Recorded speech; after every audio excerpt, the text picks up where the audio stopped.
Delta Airlines, acting in response to 2 employees being bitten last week and the mauling of a passenger on a plane last year, has issued a blanket ban on both emotional support and service dogs that are classified as pit bull type, beginning July 10.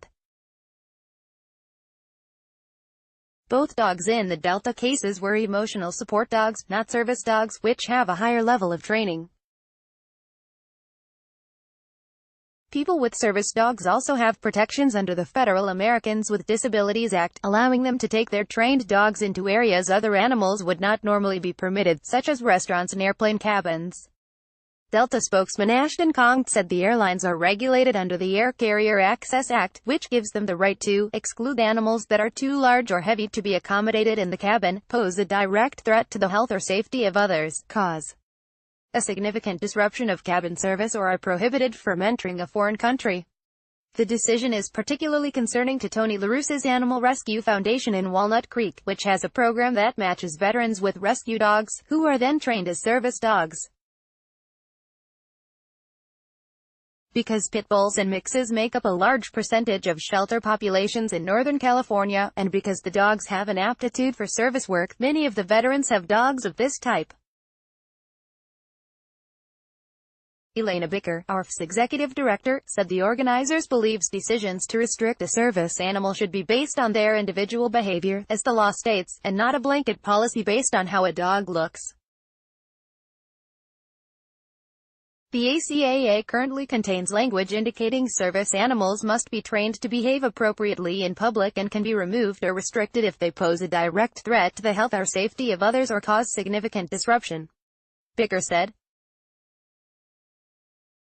"This is breed discrimination based on visual assessment of an unskilled airline representative pressured to make a quick pre-board assessment.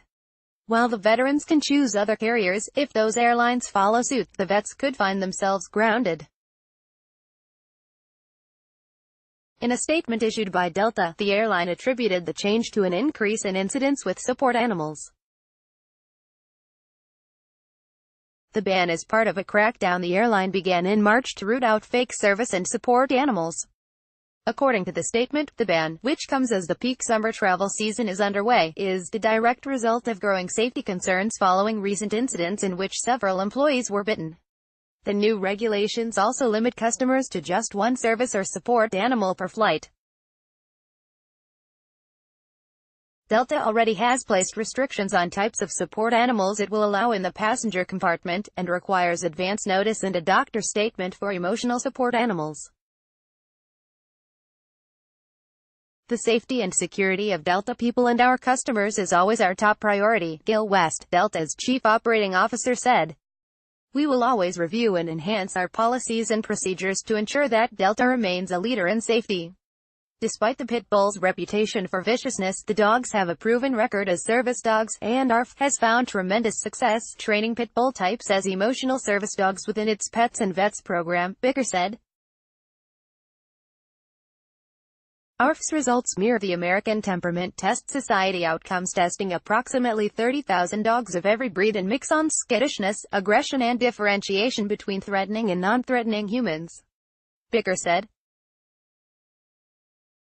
Animals they defined as pit bulls reached an 86% success rate, making them the second most tolerant breed tested by the ATTS. They are preceded only by golden retrievers.